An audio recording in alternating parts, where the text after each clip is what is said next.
Welcome to the best of first-person episodes from Phantoms and Monsters. Please like, subscribe, and hit the bell icon so you'll be notified of all future uploads. The shadow figure had a face. I have seen a lot of things over the years, like a lot. It runs in my family, but I saw something about 2 weeks ago that I can't make any sense of. Normally, if I research enough, I can find out what the entity was. Not this time. I have absolutely no idea what this was. I was in our downstairs bathroom one afternoon, and the door was open because no one else was home. I noticed some movement outside the bathroom on the nearby wall. I figured it was probably just a shadow person, but it wasn't like any that I've ever seen. It was fairly small and compact, and it was doing these somersaults right on the wall. It almost looked like part of it was in the wall, and the side facing me was outside of it. I remembered how one of my kids had asked me recently a lot of questions about shadow people, and I thought I'd try to take in more details on this thing, especially since there was no bad vibe coming off it. There was no fear, anger, etc., no bad smell, no indication whatsoever that it had ill intent. So, I stood up and walked around a bit to make sure it wasn't a trick of light or anything. It wasn't. It was spinning around and around right there on the wall. It didn't seem to care that I was walking around in front of it. My daughter had asked me a few weeks before to try to find out what shadow people want, but I don't think I'll ever do that. I don't think speaking to them is a good idea, really. With this one, though, I finally straight up asked it what it wanted. As soon as I said that, it stopped spinning and turned so that its face was toward me. Its face was very large for its eyes, and it looked pale and skeletal. It also looked surprised. I seriously think it either had no idea I was there or had no idea that I could see it before I said something. I didn't like the look of the face, and it was kind of shocking to me. I've never seen one with much of a face before. I took off into the next room, and I haven't seen that thing since. I seriously have no idea what was happening. I can't even come up with any decent parameters to search for it. Any searches I've done have turned up nothing at all. I can't find any stories, legends, cryptids, myths, etc. that sound like this thing. I was hoping that with your site and so many humanoid sightings catalog, you may have heard of something like this. Sincerely, LS.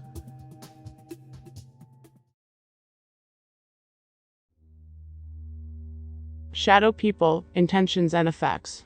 Late Sunday evening, my husband and I were enjoying a nice Indiana summer night by sitting outside talking and having a bonfire, when from across the backyard, I happened to notice a dark shadow hovering around one of the trees behind my parents' home.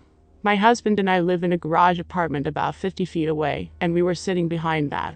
There were lights on, enough to see, but nothing to make that kind of large human-shaped shadow. I caught us standing there behind one tree, peeking around, and knew it was watching us. I suddenly told my husband about, "There's something black over there." I did not have to say spirit or anything because he knew what I meant. He glanced over to where I was looking and jumped up. He is a believer and very into Native American spirituality, even though I am the one who has the full-blooded Cherokee great-grandmother. He ran over to where I had seen it, and a bit farther around the side of my parents' house, then he returned. I looked at him and said, "Well." He stares into the fire strangely. "You can see normal shadows." I frowned. That was no animal. He looks at me. "You're right, that was no regular shadow." I felt it too, and it's not good. But I chased it away. I had actually never heard him speak of chasing spirits away before. I was torn between having a sick feeling in my stomach, knowing that bad things were coming, and feeling safe that my husband had done such a thing. It was not long before the crap hit the fan. My sister-in-law went into labor on Tuesday morning, 2 days later, and had to have an emergency cesarean section. Her temp spiked at 108 degrees, and the baby's heart rate was 187. They're okay now, but it could have a tragedy. My husband and I both were secretly terrified. She was taken into the operating room around 10 p.m., and the baby delivered not long after. That was about the time we had seen or felt the shadow person. On Wednesday night, and I kid you not, we live out in the country, and a Texas Longhorn cow got out of her pen and was running up and down the road near our garage apartment. My husband and I actually was allowed by the local police officer, who had responded to the call, to help round the thing up.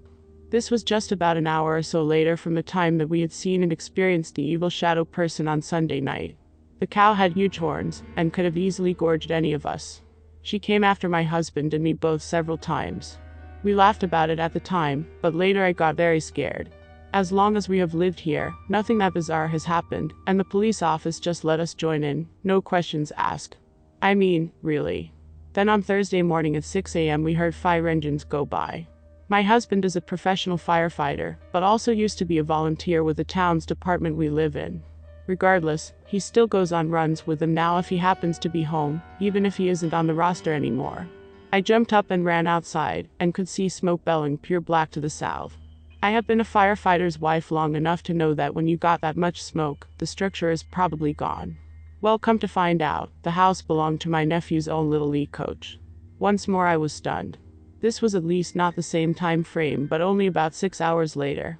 So we've seen 3 bad things happen to people around us, either close in family, to the family or David's work, and in close in location. Guilt is setting in, but there is no way on earth we could have prevented any of these events. Is it common when one person sees the entity for the spouse to be able to feel it and chase it, or believe they chased it away?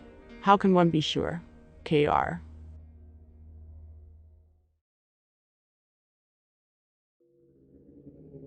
The Headless Shadow. Back before I got married, which was about 7 or 8 years ago, my dog and I lived by ourselves in a small one-bedroom apartment on the 2nd floor of an apartment complex.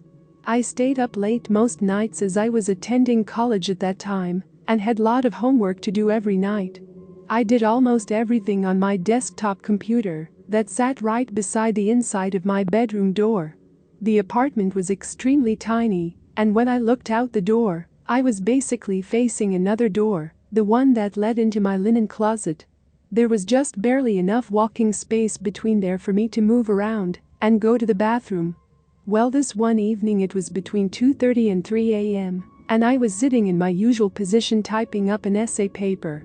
For some reason my dog Jace was not in there with me that night, and he always stayed with me. I figured he was just tired due to the late hour and had went to sleep in the dark living room. I suddenly began to feel very uneasy and got a cold chill.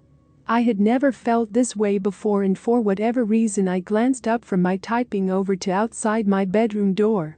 The bedroom light fell from behind me, and what I saw made me stop and stare in terror. On the linen door closet was the figure of a very huge man, totally dark, as if it was his shadow. He was just standing there completely still. What was most unnerving of all was that I noticed he had no head. It was like it had been chopped off or something. His body was totally complete up to the top of his neck, yet I was completely sure he was staring right at me even without a head to be looking at me with. I was so terrified I could not even call out for Jace, and the dog failed to come to me either. I stood up slowly and moved backward in my room, as if I was trying to get away from it.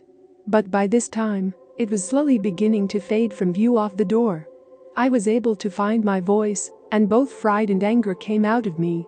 I told it to get out and never come back. I kept saying it over and over, and finally Jace came running to my side. That was when I finally burst into sobbing hysterics and wrapped my arms around my dog and cuddled him for the rest of the night. I have no explanation for it, and I have never had any other experience with a shadow person, for which I am grateful. I do have lasting effects from it, however. Now I experience panic attacks and firmly believe I had my first one that very night when I broke down after the shadow person disappeared. I never had them before, but I firmly believe that thing brought them on me. Thank you for letting me tell my story. Kate R.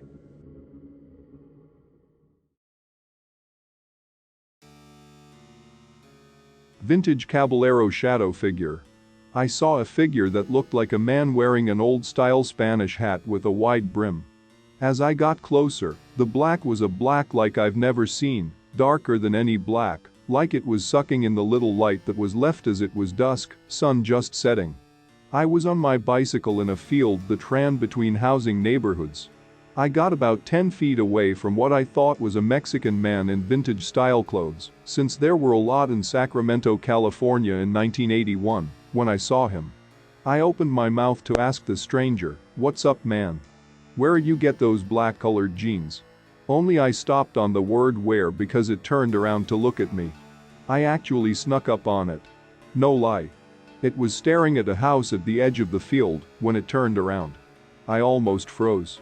The dude was a quarter-inch thick. My mind was freaking out at this point. It was inhuman. Nothing is that thin. Then I saw its eyes are rather two perfect holes where its eyes should have been. Instead was a bright white light inside the circles that should have been eyes. In the span of a nanosecond I processed all this blacker than black shadow cut out person with holes for eyes. And it was tall, like 7 feet tall with the hat and the cloak it was wearing, like it was from colonial time. I, being the smart-ass kid I was, said to it, "Never mind, homie, better get them eyes fixed first."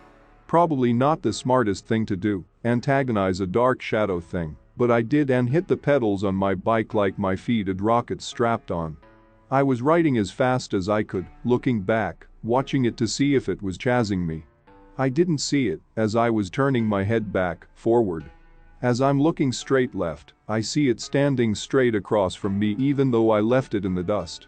It was right up with me, just slowly turning its head and watching me flee for my life. I don't believe it was malevolent, in fact, I believe it was watching a demon in that house it was staring at. The house was well known for being haunted, screams and roars, and lights and smashing crashing sounds always emitting from the two-story that no one lives in. I think it was monitoring the demon in that house. I saw it one more time before I quit going through that field completely. It was in the same place watching that house, only this time, the house was going crazy. Horrific inhuman screams and lights and the destruction sounds were loud. I saw it go into that house just before it started, so either it's the demon or it's fighting it. I swear this to be completely true, take it how you wish, but it changed my life forever. Patrick R.